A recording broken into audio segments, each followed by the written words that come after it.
I'll do is try to explain my layout and how it works.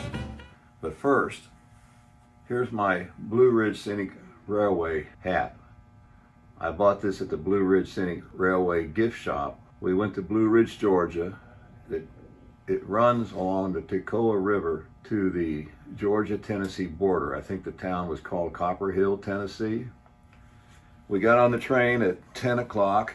At 11 or so, we got off in Copper Hill, walked around, crossed the river on the bridge, had lunch. They blow the whistle 2 hours later. About 1 o'clock, you get back on the train for the hour ride back along the Toccoa River to Blue Ridge. Blue Ridge is a beautiful little town, well worth seeing, as well as the little towns at the other end. I thought the cost of riding on the scenic railway was well worth the money we spent. It was wonderful. And from the Florida Panhandle, a good way to get there. Forget about the interstate. Don't drive through Atlanta. That's a big mistake. The traffic there was ferocious. We found out that Highway 27 is 4-lane all the way to Rome, Georgia, and lightly traveled. In Rome, Georgia, you cut over north of Atlanta to Blue Ridge. Speaking of hats, I joined the TCA, that's the Train Collectors Association, around 1978. A couple years later or so, I bought this hat. Lionel was celebrating his 75th anniversary, and that's what this big patch is. A lot of us Train Collector Association members got these patches. And of course that meant I should put other patches on the hat too. So I looked for some of my favorite railroads. This is Maine Central, of course, the standard railway of the world, the Pennsylvania. The Rio Grande, everybody loves that one. The Alaska Railroad, just for the fun of it. The Erie, because my father came from Erie, Pennsylvania. I don't think the Erie actually ran through Erie though, I'm not sure. I think it was New York Central steamers that I used to see as a child. Maybe one of my subscribers knows. The Union Pacific is a child Navy brat in California, Port Hueneme, Oxnard area. My dad was stationed at the Point Mugu Naval Air Station in early missile technology. He was career Navy, and naturally, I like to see the Union Pacific and the Santa Fe trains. Great Northern, I always like their colors, the green and the orange. I should have a Santa Fe on here, but I don't. I have some little pins. This little pin is the Sam Short Line. That stood for, I think, Savannah, Americus, and Montgomery.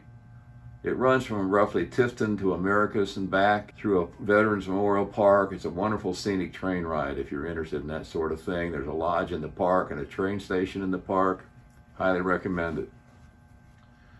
This is the LNER British. This is a British locomotive that says Winston Churchill on it. This says Tri-Rail, which is in South Florida. And this pin is for the Florida Live Steamers, of which I was a member. I have a 7.5-inch gauge electric powered locomotive and track and some extra trucks and things to build a car to ride behind the locomotive. But unfortunately I got old and never was able to build that backyard railroad. Maybe someday, you just never know. But that's the story of my hat. This is my walk-through area here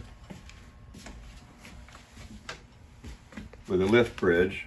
And these are the blocks to keep me from accidentally running a train off the layout if I forget the bridge is not there. What I have is 4 main lines. It's all fast track. The outer line is 072, 060, 42, and 36. This space here is about 2 foot to hold those 4 main lines. And then we have 2 feet here for the little scenery. This area here only has 1 spur right here. I use the fast track 036 switch tracks. The purpose of this spur is to serve the aquarium. As you can see, we have an aquarium car, and of course we have the boat car. The idea being that the boat is what they use to catch the fish they bring back in the aquarium car and then stow in the aquarium. I might as well turn the aquarium on. There. In the scenery here, we have the Lionel Ford dealership. It has a lift-out roof. It's similar to the Lionel Hobby Shop. There's rubber bands they the company left up here and they've deteriorated and fallen down there. I'll have to pick them up. But you can see they're trying to close deals on Fords in there. Out here we have a Plasticville phone booth. Some spare tires. This guy, he fell over. I don't know why. He's carrying a pail. Maybe he's going to wash a car. Who knows? In front, these guys are working on this old Model A or Model T. You can see different exhibits and things here. This is the Jaguar. When I grew up in Miami, cars like this, believe it or not, were everywhere. Austin Healey's, Jaguars, Morgans, you name it, they were everywhere. We had a nice little fish store that I used to go to, but I could catch my own tropical fish down in South Florida, and I did back in the 1950s. It was easy to keep my aquarium stocked. Over here is the Lionel aquarium. It's not very well lit right now, but perhaps you can see the fish, they actually move. And you can see Captain Jack's Seafood, and I've got it all decorated with critters and things. This is the main road right here. This is supposed to be a brick road. And then I have the Tucker Car Parade. So these four main lines, all they do is go around a big loop. This one, the third one out, has no switches whatsoever. Neither does the second one out. This one here has a big passing siding on it. The furthest out serves that yard that's way down there, which is about 2 foot wide and maybe 12 or 16 feet long, and I have 4 long trains stored over there. I use center off switches to control the blocks. Now here's the mistake. We have a huge tunnel. It goes from here all the way down to there. Sometimes a car gets off the track without me knowing it, and an adjacent train will hit that car and everything goes flying. I spent like a half hour at times trying to clear the rails. I have to use a grabber thing to get them. Down here, this little area here is simply a display area where I display 2 of my Marks farm sets from the 1950s or so. Also a bunch of Barkley or Britain's figures. Most of those animals are die cast. You have the little Marks farm crops, which I painted, and others that I've manufactured myself using the Marks base for the crops. This is a milk platform that would be by your train track or a truck pickup for the milk. You see different people, farmers, whatnot, scarecrows. Here's a scarecrow here. We have a Ford 8N tractor right here. I use a Ford 8N to mow my acreage. I have 4+ acres. This guy here is towing a pumpkin pile in his trailer. This is a Marks garage. It's very neat. See how it works? Cool. There's a hog pen or chicken house or something, whatever you, in my case it's for the hogs. There's a honey beehive, and you just see the different farm scenes. Now over here, we have the Navy base, where you can see the Argo aircraft carrier, which was made about 1955. It's lithographed. I gave it a restoration. All the parts that were a solid color, I repainted with Rust-Oleum. Those flags are printed on paper and fastened together on thin styrene, I believe. The mast originally on that ship as it came from the manufacturer was wood. I built that erector set mast and mounted the American flag on it. The stays that hold all the signal flags are fishing line, coated fishing line that you would use to fish for mackerel or something. The elevator cranks up and down to raise and lower the airplanes. The yellow jet and the red jet with a blue bottom are all Argo. The one in front, the all gray jet, is, I believe, Marks. I put the anchor on the side, down low, way down here, there's an anchor.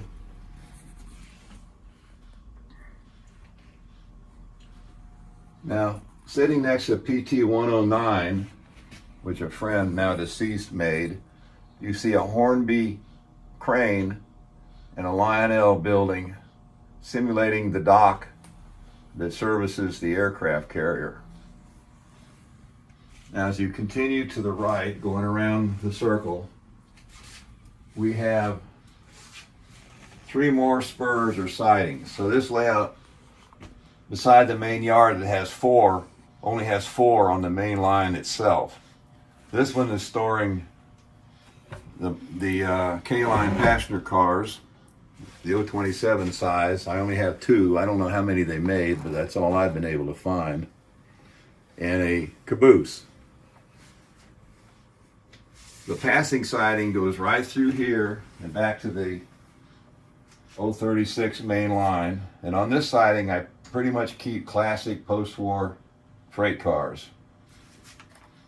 The short siding behind the Circus is my Lionel passenger train with the Madison cars and my 675 steamer.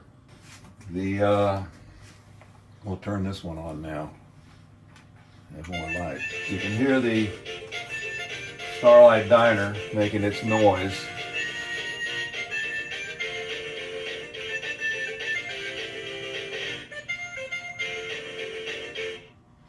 So this is the Mark Super Circus. It has flags that go in these sockets here, but I didn't put them in. I didn't want to take a chance of them breaking. It's very hard to find these in nice shape. There's characters everywhere there that Marks and others made. I've just loaded this thing up with stuff to make people feel good. The sideshows are fun.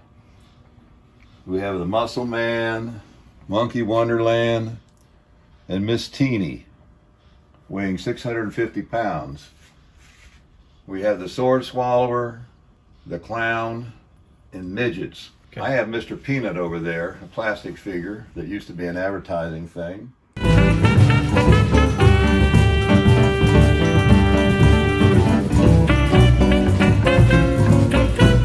I have 2 control panels.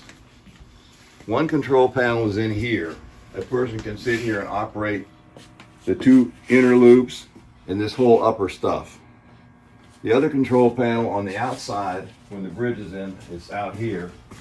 This control panel services the 2 outer loops in that yard. I have a piece of tape on here that says updated. That means that I put in a modern circuit breaker and I replace the vintage whistle controls with modern diodes. It works much better. I have a video that shows how to do that. It's not that easy to do, but it's doable if you're patient and keep trying. I had a hard time displaying that. Now, this here, upper level, comes off of that loop over there on the upper level, but it's not wired up. It doesn't really do anything. It just serves as storage purposes. So, and then we have the 4 sidings over here. Now, I use center off switches that I got at Radio Shack. We have a hobby shop here in town and they have a Radio Shack display still where you can buy stuff like that probably.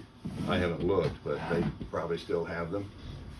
And my block controls are right down here where I can easily reach them. And the outer loop works on the left side.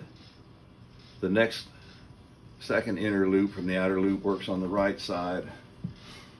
And if I crank up the power a little bit, nothing's happening. I throw this center off switch. That's the wrong way. Now my plan was when I threw it that way, it was supposed to light up the red light on the block signal, but I ran out of energy and never wired it up. In the center position, the lights would be out on the block signal. In the power position, the green light would light up. But I was never able to get that to work.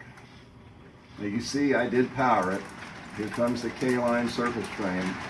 Most of those cars are K-line. It just ran against the switch that was set against it without any trouble. That K-line tender has a little backup light that's on right now, even though it's going forward. The rotating searchlight is mechanical. I was lucky enough to get, I think, all the K-line wagon cars. I had the K-line giraffe that goes up and down. He's starting to duck right now. I've been very happy with this K-line Circus train. It's a big hit for me. I think they made it in yellow and in blue. The K-line Circus train is basically a Mark 333, which is recycled by K-line.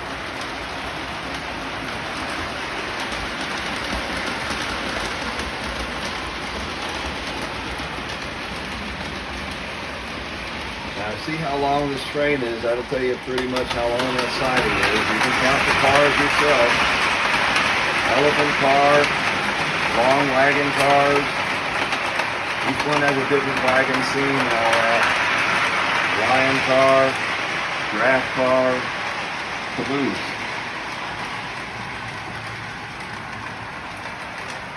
Alright, we've parked the circus train. My son, who's running the camera, will reach over and flip that switch. Once, there you go.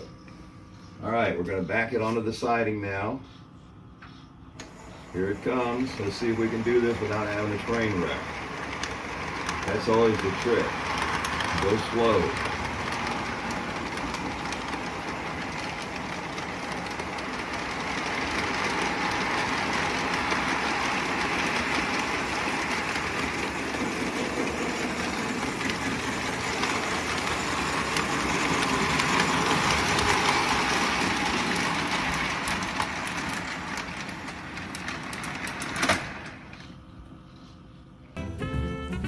Well, folks, that concludes part 1 of this video. Stay tuned for part 2.